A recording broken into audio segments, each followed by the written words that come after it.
Welcome to the next episode of Chat Sports Talk, and welcome to my 2023 college football Week 12 update and Week 13 preview and pick video. That's right, I'm combining both my videos into one, so it's going to be super long once again.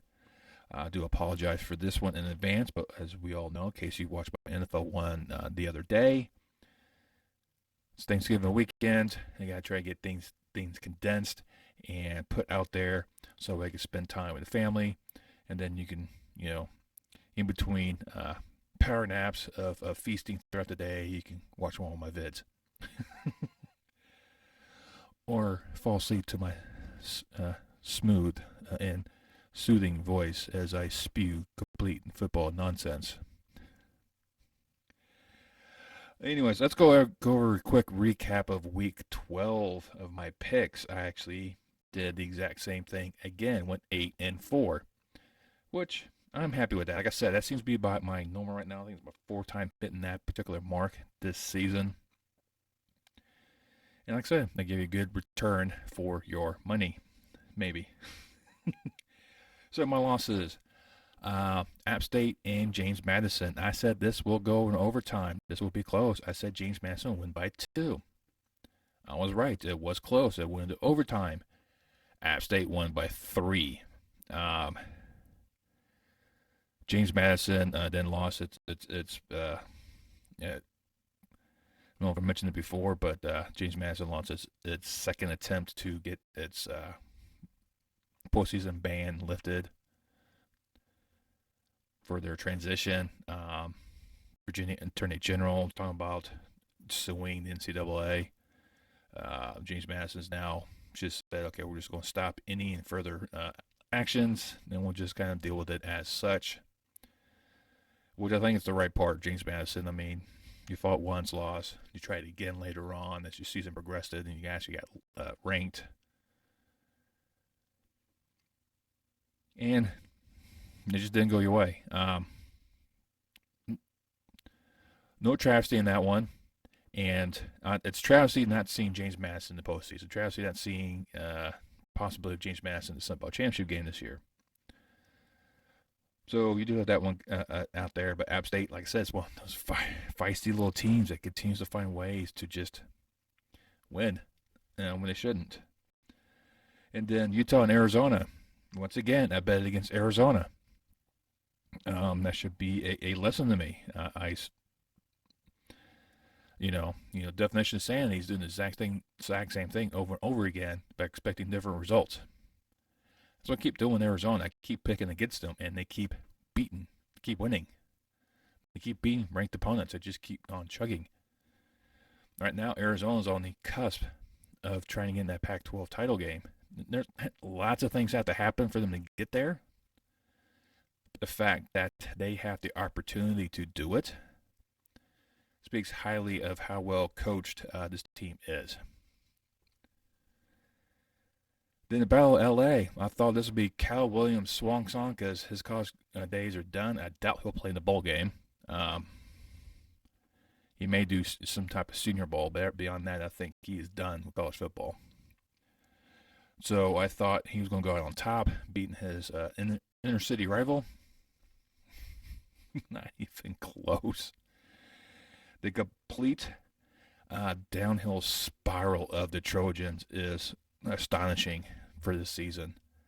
How they just get lost 5 in a row. I mean, they ended on a loss for the season. It's head scratching what happened with this team.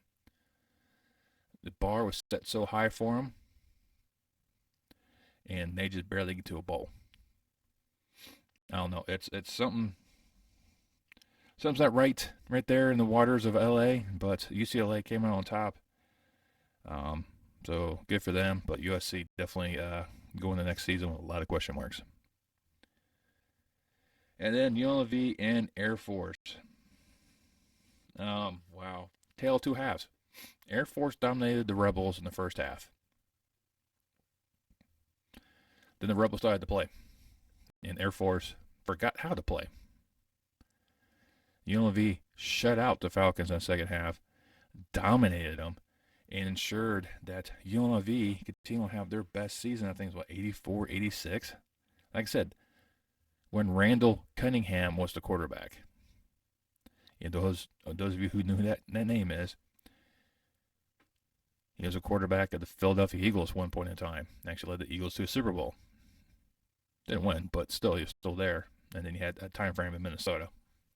He was a scrambling quarterback, which was a new type of quarterback that started to come out there. We had him and Michael Vick kind of leading the charge.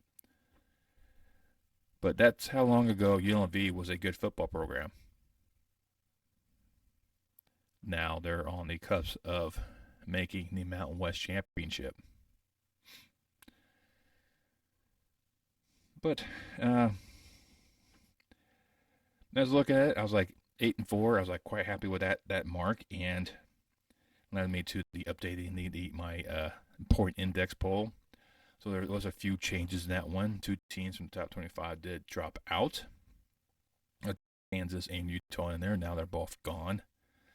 As you see, the outside here that so I extended out to 32, kind of give you a glimpse of some of the other schools that are flirting with the idea here and there. You see, there's UNLV, there's Troy. Troy's already slotted their position in the Sun Belt Championship game. NC State's hanging in there. Clemson is making this miraculous run right now, giving them hopefully a good bowl towards the end. But let's go ahead and head into the top 25. This is where Tulane will make their debut in my point index. Wow, can't speak. Tulane's got a huge game coming up to try to see if they can get into the American Championship game. Right now, they're the top team in the college football poll, edging out Liberty right now, who made their debut. So see what happens with this week and next week. Determine which one I guess will get that New York 6 slot for the group of 5. As the Notre Dame returned to the top 25 after beating up Wake Forest. Oregon State drops to 23 here. They got a huge date with their in-state rival. North Carolina hanging in the point index, made it out of all the other polls basically. But Tar Heels are still hanging in there, 8-3, decent record. I see Toledo there creeping up to 21 now at 10-1, continuing to march forward in the back. They have their date rematch with Miami, Ohio, and Detroit in a couple weeks. Arizona now at number 20 as they continue to jump up. They still have their in-state rival game coming up in a possible Pac-12, title match. Then we see LSU continue to move up to 19 from 21, 8-3. Joining them is Oklahoma State at 18, moving up 2 spots, and K-State jumping up 5 to 17. Then they have Farmaggedon coming up. One of the great rival names that I think there is out there. I just kind of like the weird stuff. Head to our top 15. This is where James Madison lands after their upset loss to App State. They dropped 10 positions. I had them in the top 10 of the point index. Here they fall to 16. Right above them is Liberty, who also slipped down 1. More unusual, but undefeated. And right now they're the top group of 5 member in the point index. 14, you find Mizzou, only dropped 2 positions. Ole Miss hangs on to number 13. Iowa continues to climb up, even though their wins are not pretty at all. Some of the ugliest wins, but they've already clinched the Big Ten West, so they're already hitting Indianapolis, and they have to date with either Ohio State or Michigan. Number 11, dropping 1, is Penn State. Penn State always seems to be that third wheel in the Big Ten East, and here they are, just slightly ahead of Iowa.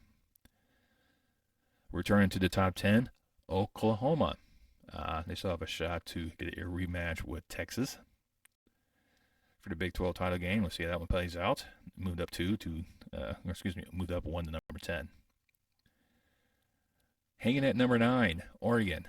Now, for the point index, Oregon is lower than some of the other programs. They're 10 to 1 because of their strength of schedule, strength of victory.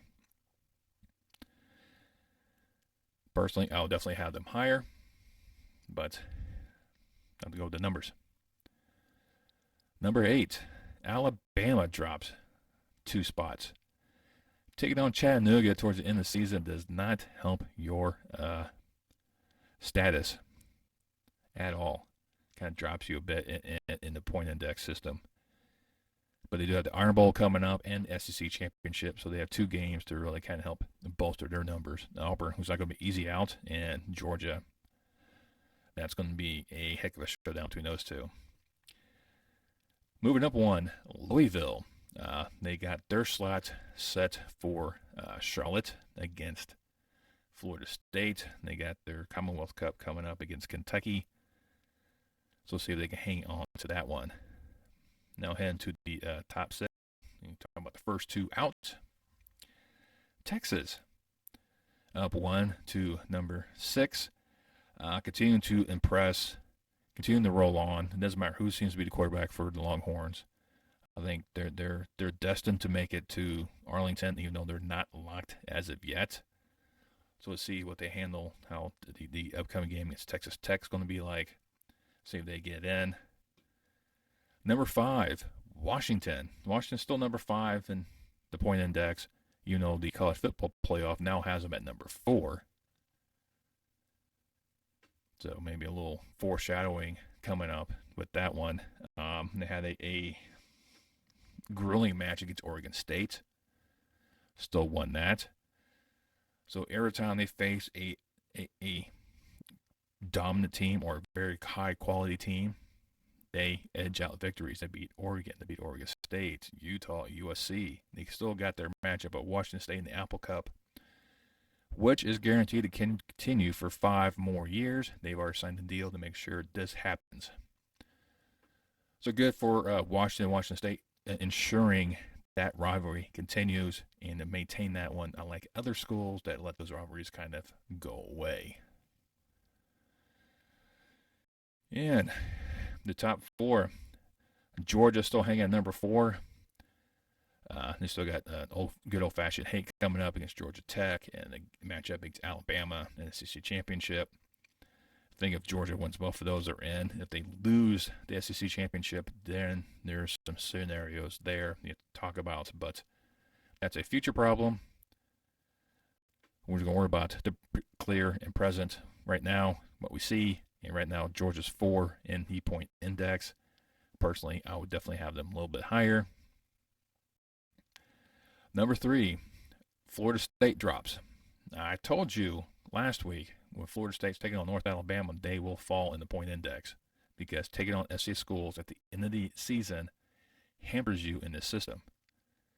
Beginning of the year, you can recover from, or beginning of the year, you can play those FCS schools, and it doesn't affect you later on because you already have that mark, I guess you can say, that 1 point for being an FCS school.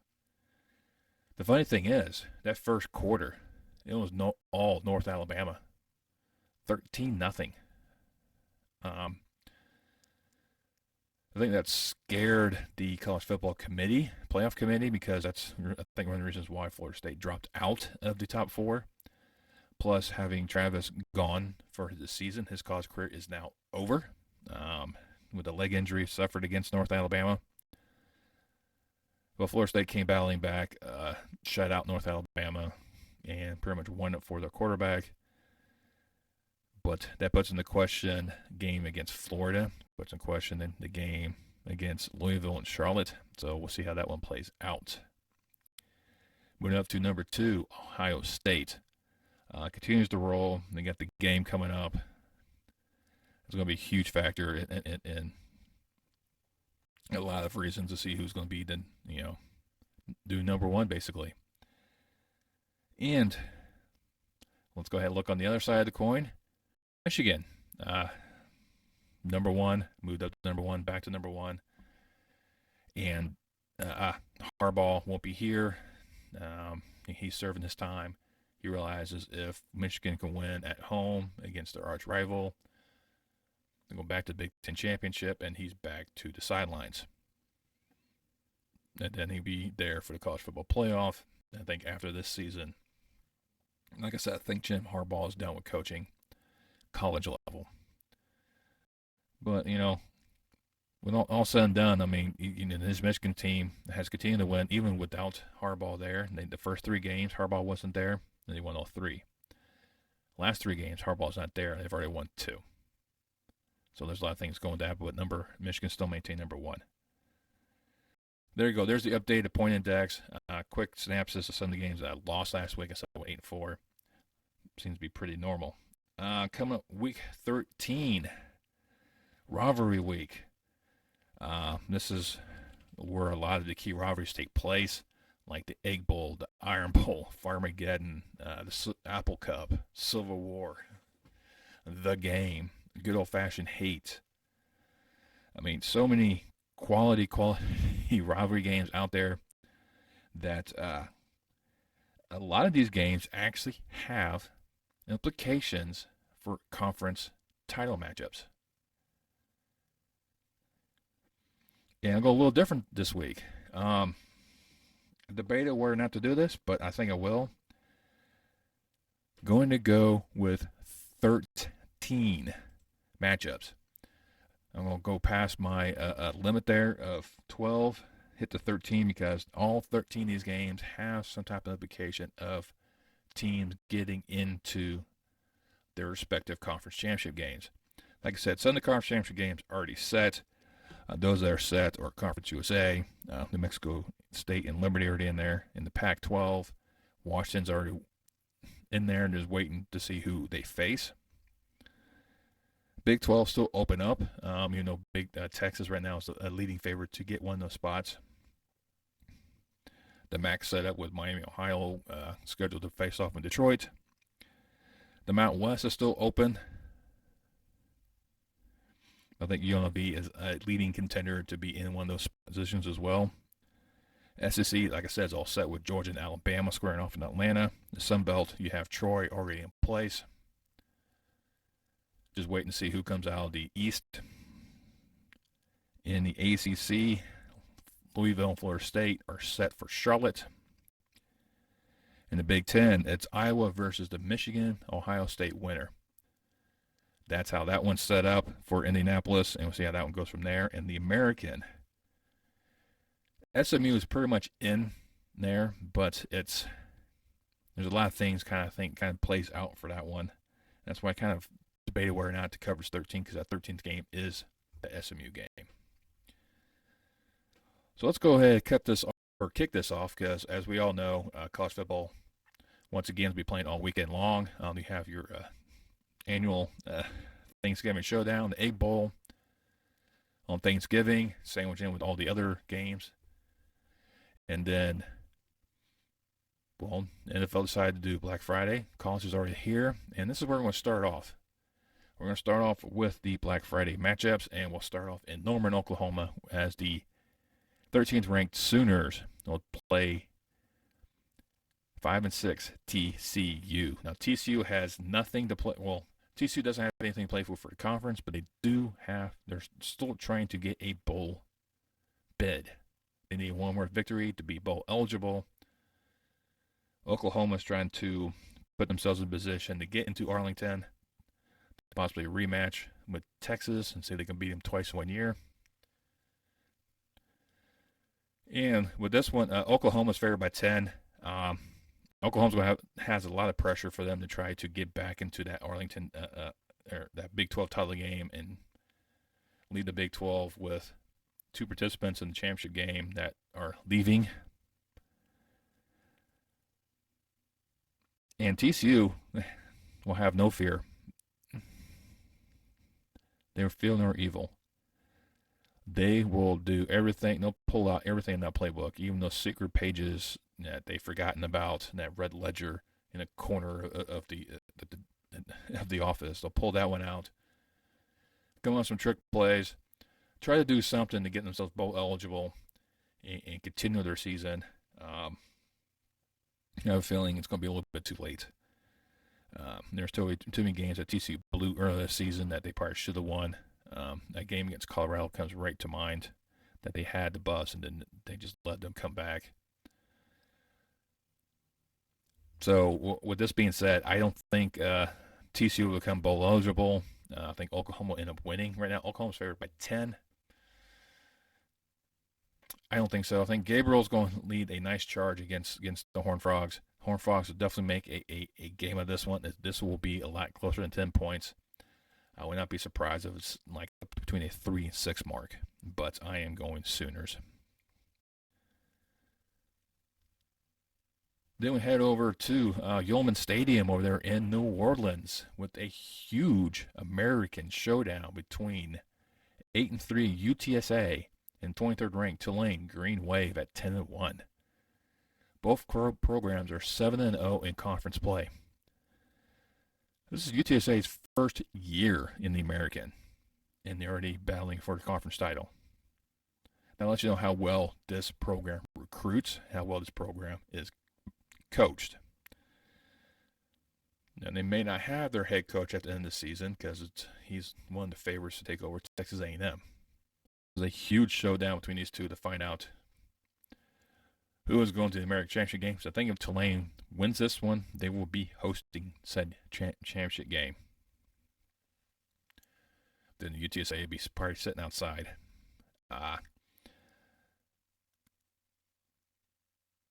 But UTSA has a problem playing on the road. This is where the majority of their losses have come, is on the road. And with that being said, they're going to be hard pressed. I mean, I'm not going to take anything away from Harris. He's done a phenomenal job with the Roadrunners, over 2,300 yards passing, 17 touchdowns.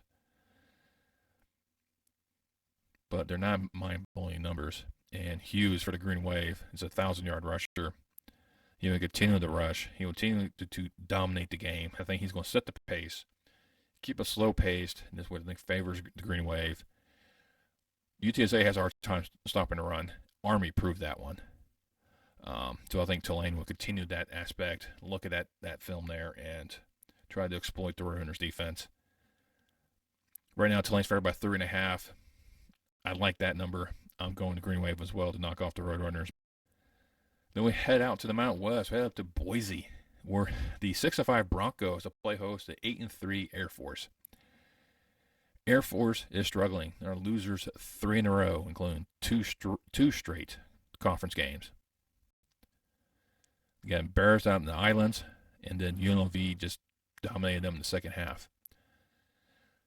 There are issues right now with Air Force. They cannot seem to maintain the momentum they had. They had this huge momentum going in. They go into the Army game thinking, all right, we got this. At Army just spanked them. It's just one of these teams that continues to find ways to just keep moving up. They stumble. 2 steps forward, 1 step back, and then they do 1 step forward, 2 steps back. So right now they're bowl eligible, but they're trying to find a way to get into the Mountain West Championship game. And with a 5-2 conference standing along with Air Force, there's a good possibility they're going to be in there. And a win against Air Force will definitely help that aspect. And plus, a little extra help. And right now, Green, not the prettiest quarterback at all. But he's getting the job done. Gentry is a 1,000-yard rusher.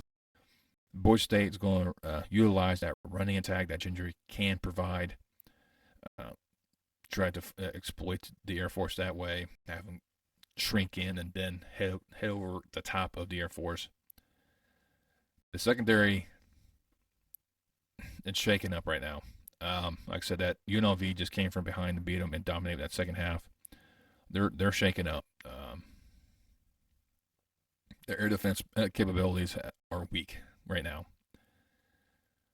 I don't see anything that right now the Air Force is doing that makes me believe they're going to come out with the victory here in Boise. The confidence shaken. Losers 3 straight. They're going to lose 4 in a row. Boise State's favorite by 6.5 at this point in time. I'm not going to push back that. Broncos. Then we head to Austin, where the 7th-ranked Longhorns will play host to Texas Tech. Once Texas wins this game, they're set for Arlington. No doubt about that one. With the rivalry game with Texas Tech. I don't see any issues with this one. Right now, Texas favored by 12.5. I'm not going to push back that. The only thing that I think could hamper that depends on how well Brooks can run against Longhorn defense. He's a 1,300-yard rusher. He's definitely going to exploit Texas here and there. So I think Texas Tech should make this a game for a bit, but I think Texas should close out in that fourth quarter. 12.5, I think I push that back down to 10. Still call it a double-digit win, but definitely I'll go with the Longhorns. And then close out that Friday action. The Civil War up there in Oregon as the 16th-ranked Beavers visit Eugene to take on the 6th-ranked Ducks. This right here will determine if Oregon is in the conference championship game in Vegas for a rematch against Washington. It's going to be Bo Nix versus Martinez. That's going to be the two highlights. Can Nix exploit Oregon State's defense, much like Penix Jr. did last week? Can Martinez still maintains a good rushing like he did last week against Washington, but fell short? Both factors, both statements are true. Which defense can withstand the assault? That is going to be the question. I think the offense is going to find ways to maintain dominance. The defense is going to find ways to try to not gas themselves, trying to keep up. It's going to be a fun, exciting matchup. Hopefully this rivalry also continues for the next 5 years, much like the Washington State one. I haven't seen anything floating around about that. I hope this one continues. Oregon's favored by 14. No. I definitely will push back this one. This one will be a lot closer. I think Oregon wants. But Oregon State's going to play Oregon like Oregon State play against Washington. Same way Oregon's play against Washington. It's going to be a tight matchup. But Bo Nix will find a way to continue his march for a Heisman. But I'm going with the Ducks by 3. So now you avoided the crowds in the shopping centers on Black Friday. Avoided those deals and possible mob scenes and riots. You sit there, watch turkey, watching football, eating leftovers. There we go. Now it's time for Saturday. And you're still kind of recovering from 2 days of pure gluttony. And we'll kick things off with the game. That's right. We go to the big house. They're up there in Ann Arbor. It's number 3, Michigan plays host to number 2, Ohio State. This is going to determine who wins the Big Ten East and face Iowa in Indianapolis. This is going to be a huge matchup. Can Michigan continue to win without Harbaugh's head coach? They're 5-0 so far in that aspect. And they've won back-to-back against Ohio State. Can they make it 3 in a row?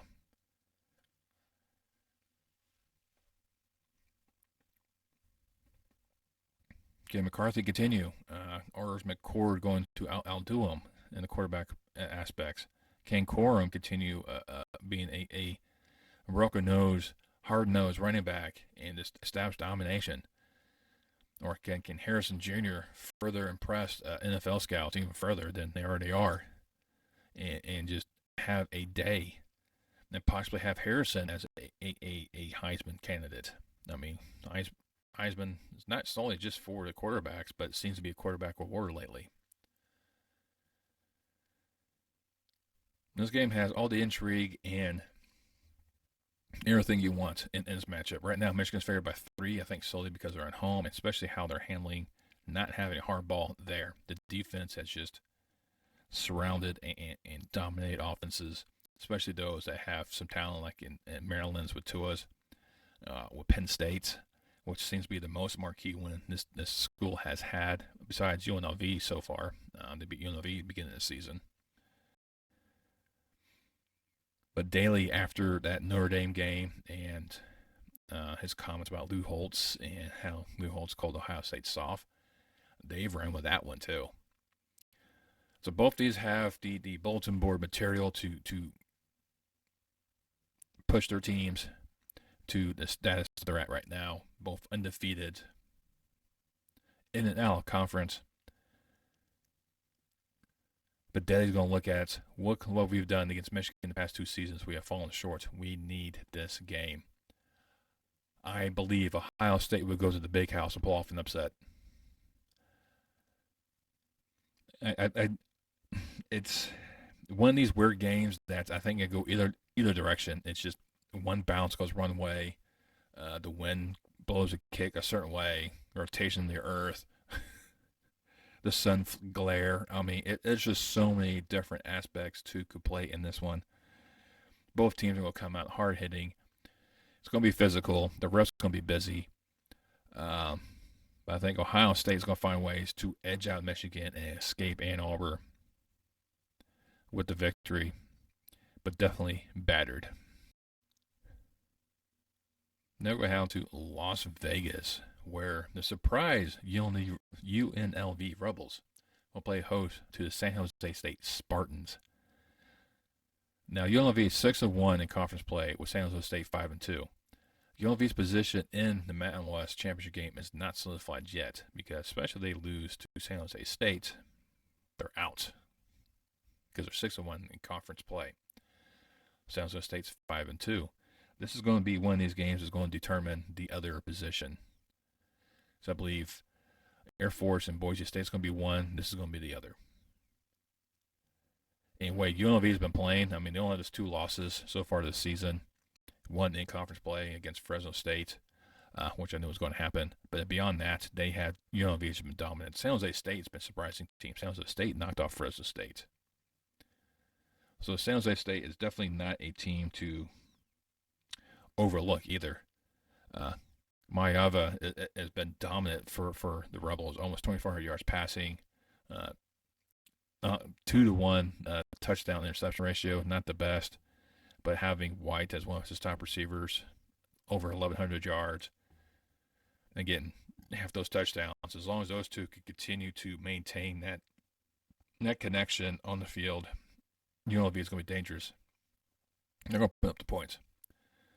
The thing is, the Rebels are going to have to stop the running attack of the Spartans with Robinson, who's almost has 960 yards rushing and 16 touchdowns. This guy smells the end zone, and he's normally in. They handled the Air Force rushing attack, so UNLV will definitely find ways to handle this one. But San Jose State, it's not just a one-dimensional team. They know how to exploit other areas. Can they really go after that UNLV secondary as well, who's shown their prowess against the Falcons?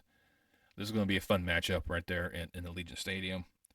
Right now, UNLV is favored by 2.5. I get that. I think the momentum is with the Rebels. And they've had their best season in a long time. Almost 40 years. That's how long ago they had a really good season.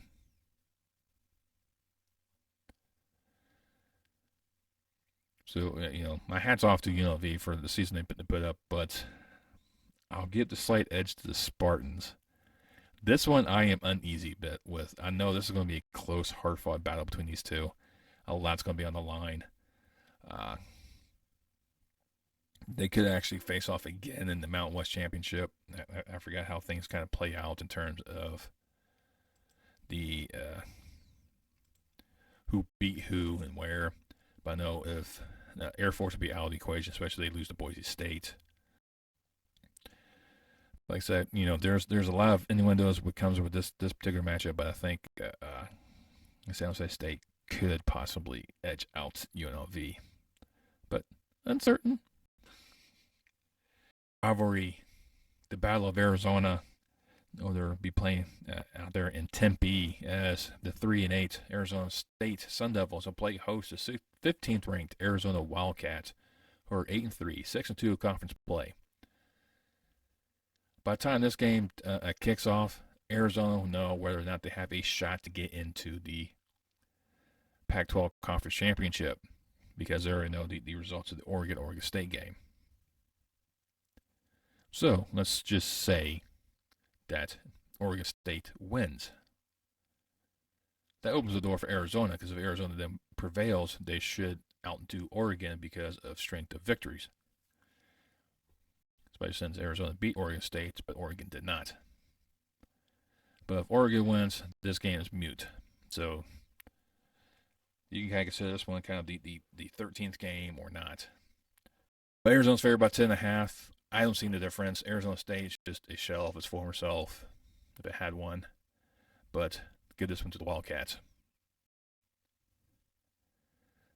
Then we head off to Stillwater, where Oklahoma State will play host to BYU. Oklahoma State is looking to get into the Big 12 championship. I mean, they've beaten Oklahoma.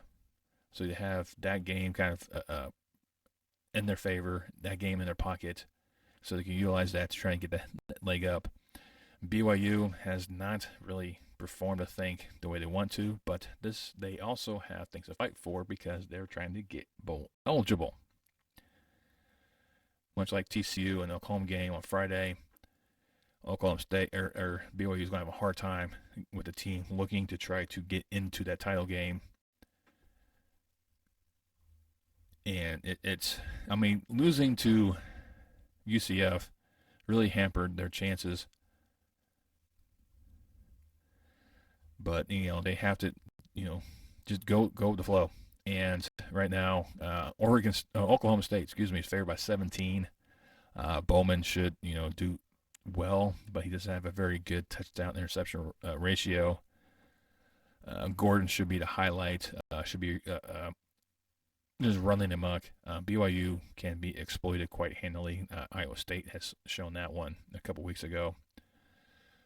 BYU will find themselves also sitting at home after this game because I think Oklahoma State will definitely win. 17, I think, is a bit extreme, but I'm not going to push that too much. I'll go with it anyways. Cowboys. And it's time to deal with a pair of Sunbelt matchups. This deals with the East aspect of the conference. As James Madison technically is sitting on top, but not eligible. So first we have to Boone, North Carolina, where App State, the team so far to beat James Madison, will play host to their longtime rival, Georgia Southern. This one should be a huge fight between these two. All the stars right now pointing towards Georgia Southern. I mean, Bren, almost a 3,200-yard passer. White, almost a 900-yard rusher. Hood, over 800-yard receiver. These guys are also some of the key aspects of finding pay dirt. But Bren also likes to throw the pick. Almost a 2-for-1 ratio once again. Not a good aspect. App State's flying high after beating James Madison in overtime. They're at home, favored by 8.5. I think it will be closer, but I will take the Mountaineers to win at home and partly solidify their position to Troy, but it also depends what happens in the other Sun Belt matchup, which is Coastal Carolina playing host to James Madison. James Madison has now given up all appeals to try to make it to the championship game or in postseason play. Lost to App State, kind of took away that undefeated season. They can play spoilers right now to Coastal Carolina, making sure they don't make it. But Coastal Carolina can also, take out James Madison, give them that good win of strength of victory. But I think McLeod's going to find ways to kind of redeem themselves. I mean, he's an over 3,000-yard passer, over 27 touchdowns. He does throw picks, but is not as frequent as a lot of other stars are. It's almost like a 3-to-1 where he throws 3 touchdowns per interception. Black. Their rushing attack is what's going to hamper James Madison. And if they can try to establish that, get a little bit more on the ground, they can really help him out. Right now, Madison's favored by 8. I think it's going to be another close matchup. I think, but James Madison should win this in regulation by 3.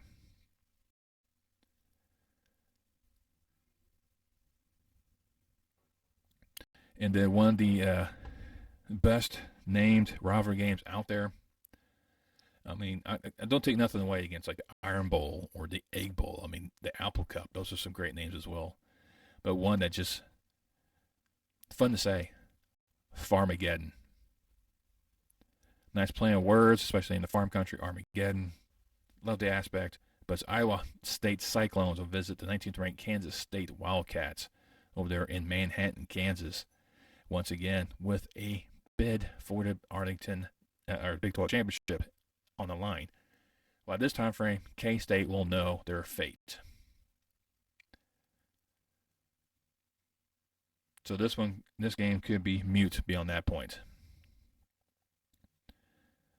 But if things travel or go a different direction, that opens the door for K-State. So K-State's looking for anarchy in Big 12 matchups. They're looking for TCU and BYU to just overcome odds, become bowl eligible, beat the Oklahomas. That opens the door for K-State. So looking at this one, I think Kansas State is the better team of the two, but Iowa State should make it a game. Right now, K-State favored by 10. No, I'll definitely go with 3. But, with that being said, it's hard to really pinpoint. But like I said,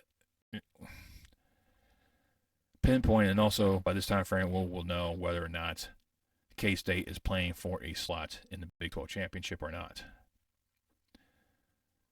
And then my 13th game, this will be earlier in the day. That's SMU and Navy, the Safeway Bowl out there in Gerald J. Ford Stadium in Dallas, Texas.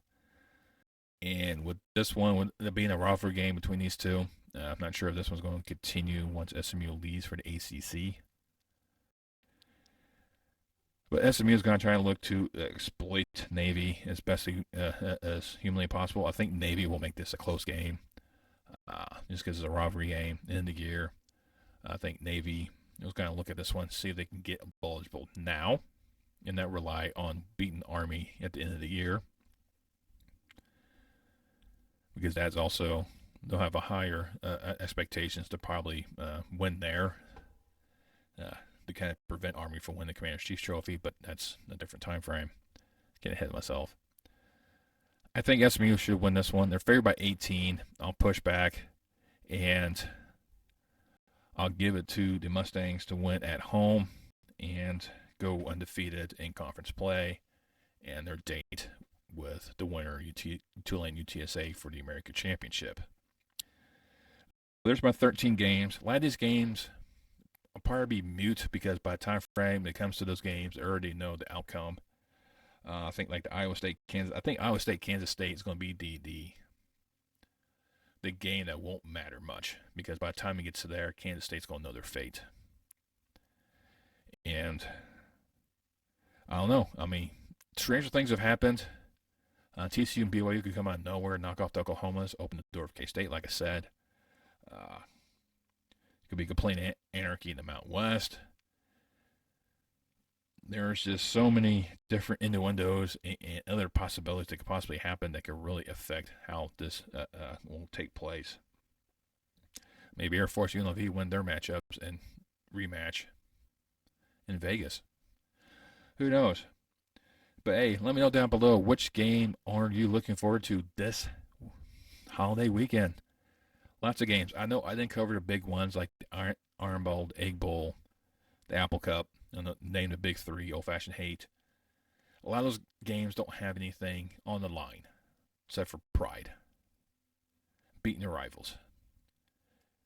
So I get that one, but I was looking more of games, like I said, had implications on conference championships to continue the season. Playoff implications as well. I mean, the Michigan-Ohio State game will have playoff implications because the loser may still have the ability to get back in depending on the conference championship games go. Weird time. But hey, we're all here for it. That's why we watch this game. That's why we listen to these videos and listen to people like me just talk out the side of my mouth. But once again, let me know down below what you think. It really helps